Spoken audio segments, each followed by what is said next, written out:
Selamat sejahtera dan selamat petang kepada doktor dan rakan-rakan sekalian. Nama saya Jayalashmi, anak perempuan Subramaniam.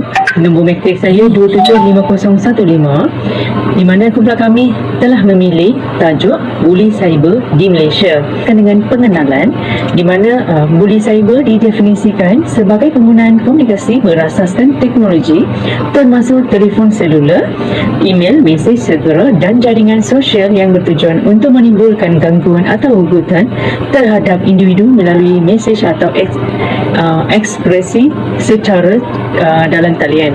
Di mana buli cyber ini merupakan isu universal yang memberi impak kepada semua golongan tanpa mengira umur dan status orang. Di mana buli cyber merujuk kepada tingkah laku membahayakan yang ditujukan kepada seseorang dengan menggunakan teknologi komputer atau telefon. Terdapat dua kriteria, iaitu bertujuan untuk membahayakan, ditujukan kepada sasaran yang tertentu. Analisis Akta Komunikasi dan Multimedia 1998, Akta Asukan 1948, Kanun Keseksaan, Akta Fitnah 1997 dan sebagainya banyak membantu dalam menangani isu buli cyber di Malaysia. Pengguna internet perlu mengetahui tentang kewujudan dan undang-undang cyber di sebagai panduan kepada mereka untuk mengetahui perbuatan yang dilakukan untuk betul atau salah, di samping dapat melindungi diri mereka sekiranya menjadi mangsa cyber.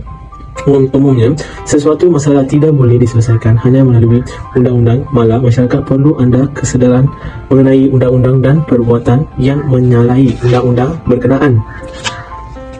Undang-undang merupakan salah satu dasar kerajaan yang diwujudkan untuk kebaikan negara. Melalui undang-undang kita dapat mengatur dan mengawal masyarakat.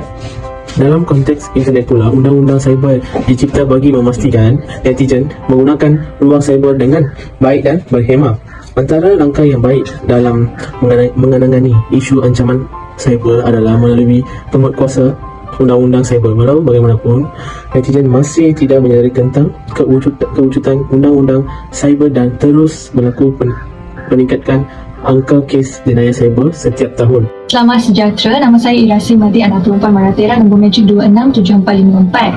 Akta Komunikasi dan Multimedia 1998 telah dikuasakan oleh Badan Pelaksana, misalnya SKMM. SKMM menyatakan 48 pertuduhan mahkamah difailkan kerana menyalahgunakan media sosial pada November 2020. Akta Komunikasi Multimedia ini memperuntukkan dua seksyen utama berkaitan dengan keselamatan cyber, iaitu Seksyen 211 dan juga Seksyen 233. Di bawah Seksyen 211-1, seseorang tidak boleh memberi kandungan yang berunsur sumbang, lucah, berita palsu dan mengancam dengan tujuan mengganggu mana-mana orang.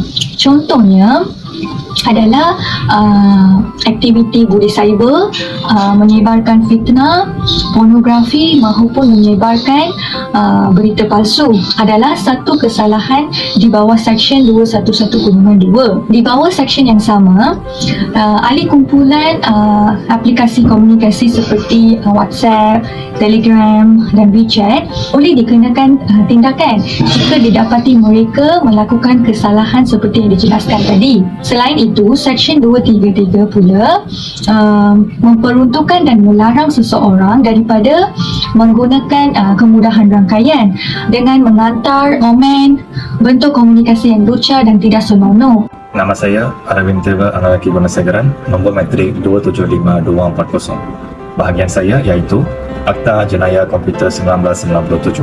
Yang pertama, hasil analisis dokumen menunjukkan akta ini merupakan adaptasi daripada Computer Misuse Act 1990 United Kingdom yang telah disesuaikan dengan situasi di Malaysia. Kedua, tujuan pengumbalan akta ini adalah untuk memberi peruntukan mengenai kesalahan dalam penyalahgunaan komputer. Akta ini terdiri daripada 3 bahagian utama dan 12 seksyen. Menurut Seksyen 3-1 AI, lebih menekankan mengenai kesalahan berkaitan penyalahgunaan komputer dengan niat untuk melakukan capaian tahap kuasa. Ketiga, sebagai contoh, seorang yang tidak mempunyai keizinan daripada pemilik komputer telah menghidupkan sistem komputer dan muat turun beberapa maklumat dari sistem tersebut ke dalam disket. Menurut Seksyen 3, seseorang telah dikatakan melakukan sesuatu kesalahan sekiranya akan menyebabkan sesuatu komputer melaksanakan apa-apa fungsi dan dengan niat mendapatkan capaian kepada mana-mana atau cara atau data yang disimpan dalam mana-mana komputer. Seterusnya, langkah-langkah menangani masalah cyberbully. Pertama, dalam sistem undang-undang sivil dan sistem undang-undang biasa memberi keistimewaan pada bahasa statut sebagai faktor terpenting dalam tafsiran apabila pertikaian timbul. Bahasa undang akan sentiasa menyampaikan asrat dalam badan perundangan. Apabila ia gagal buat demikian, Larry soalan berkata masalah selalunya apabila berlaku yang cuba menggunakan undang-undang untuk kes yang bermakna. Masalah ini berpunca daripada interference pragmatic. Sarjana Jenny Leong menyatakan bahawa hak bahasa persimpangan yang kurang dibincangkan secara meluas tetapi berbeza antara bahasa dan undang-undang sebagai pelindung bahasa. Seterusnya saya akan huraikan tentang kesimpulan. Di Malaysia walaupun tiada undang-undang khusus untuk bully cyber, terdapat beberapa hak dalam pelbagai akta yang boleh difikirkan untuk memberi jalan penyelesaian terhadap isu ini untuk melindungi mangsa perderaan dalam talian, namun tidak ada yang khusus mengenai dalam pentarifkan dan menangani dengan secukupnya terhadap kesalahan bully cyber. Sehubungan itu, penyelidik dan perunding diperlukan untuk melihat undang-undang khusus untuk menangani kesalahan bully cyber dalam selaras dengan beberapa undang-undang yang tidak balas yang dipertimbangkan di Malaysia.